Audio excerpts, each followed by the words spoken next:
Muito bem. Não poderia deixar de declinar o nome da esposa do Luiz Sérgio Nussi, Irene dos Reis Nussi, que permanece até hoje trabalhando no grupo e dando a sua colaboração maravilhosa. É um trabalho do ego que ficou sob a regência do eu, do self. O próximo item chama-se prazer e fuga da dor. Joana nos diz assim: mecanismos conscientes, como inconscientes, propelem o indivíduo a fugir do sofrimento, que se lhe afigura como processo de perturbação e desequilíbrio. Remanescente das experiências animais, nas quais a dor feria a sensibilidade do instinto, produzindo desespero incontrolável. Por falta do recurso da razão, tal atavismo transformava-se em arquétipo conflitivo insto no inconsciente coletivo, tornando-se gênese de fobias variadas que se avultam e se transformam em estados patológicos. Por outro lado, vivências anteriores que decorrem de reencarnações mal sucedidas transformam-se em receios, que são reminiscências do já passado ou predisposição automática para futuros acontecimentos. Esses sucessos encontram-se estabelecidos pela lei de causa e efeito, que é inexorável na sua programática, afinal decorrente da conduta do próprio espírito, na sua condição de autor de todos os fenômenos que o alcançam em razão da sua observância e não aos estatutos da vida. O sentimento de medo que alcança o ser humano é sempre descarregado através da fuga, evitando que aconteça o lance perturbador. Expressa-se esse medo toda vez que se pressente a predominância de uma força superior, real ou não, que pode produzir sofrimento. Surge então o desafio entre fugir ou enfrentar, dependendo da reação momentânea que se apossa do indivíduo. Relativamente aos danos que o sofrimento pode causar, surgem as manifestações de medo físico, medo moral, medo psíquico, afetando o comportamento. O de natureza física fere a organização somática, cujos efeitos poderão ser controlados pelas resistências emocionais. No entanto, o desespero e o despreparo para a agressão corporal faculta que a dor se irradie pelo sistema nervoso central, tornando-se desagradável e desgastante. O medo de natureza moral é mais profundo, porque desarticula a sensibilidade psicológica, apresentando a soma de prejuízos que causa no conceito em torno do ser,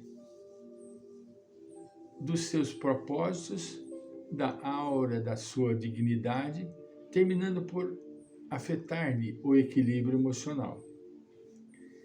E quando as resistências morais são abaladas, facilmente surgem os sofrimentos psíquicos, as fixações que produzem danos nos painéis da mente, empurrando para transtornos graves.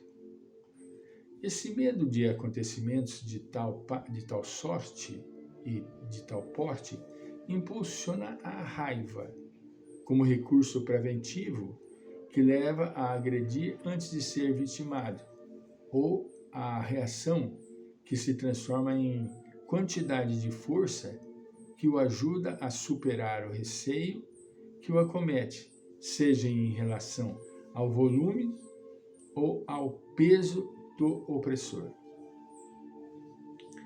Onde, todavia, a raiva não se pode expressar porque o perigo é impalpável, se apresenta abstrato ou toma um vulto assustador, o medo desempenha o seu papel de preponderância, dominando como fantasma triunfante que aparvalha. Na sua psicogênese estão presentes fatores que ficaram na infância ou na juventude, nos processos castradores da educação e da formação da personalidade, que levavam ao pranto ante a escuridão, ao pranto ante as ameaças reais ou veladas, à presença da mãe castradora, do pai negligente ou violento, a satisfação e a raiva.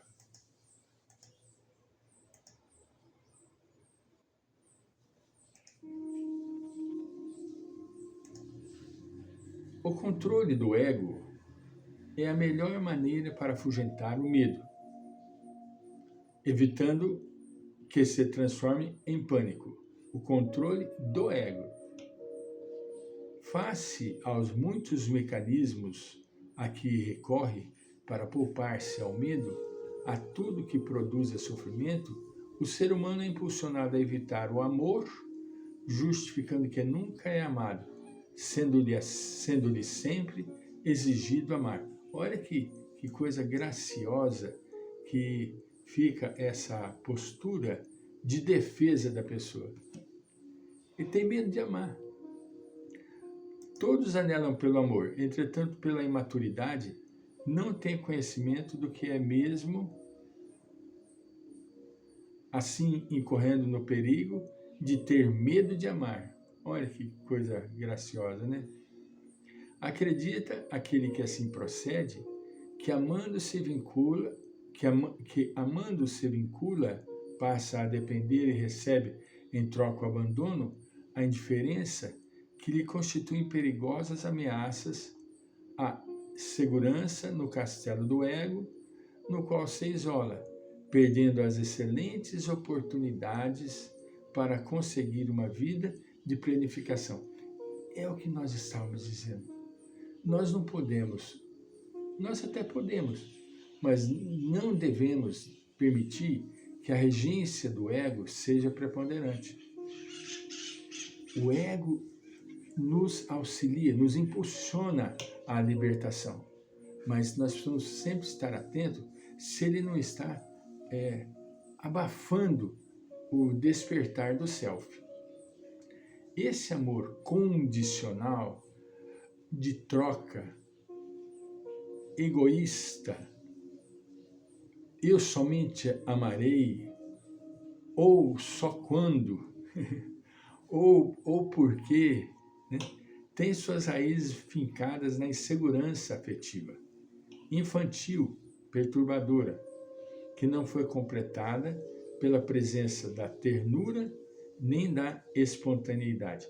É o caso do indivíduo que, infelizmente, ele não acredita que pode amar.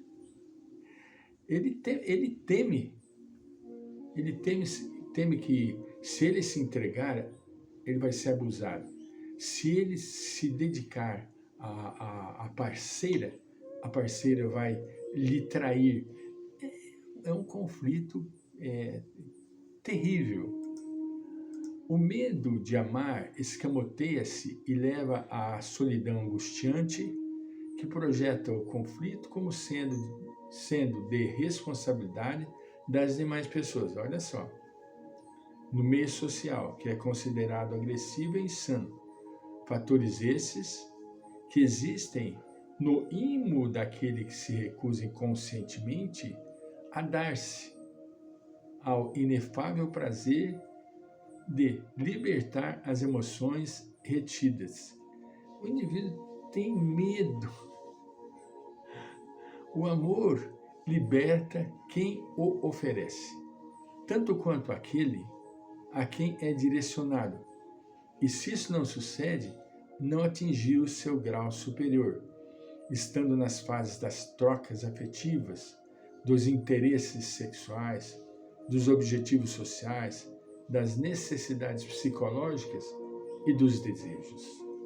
Certamente, são fases que antecedem o momento culminante, quando enriquece e apazigua todas as ansiedades.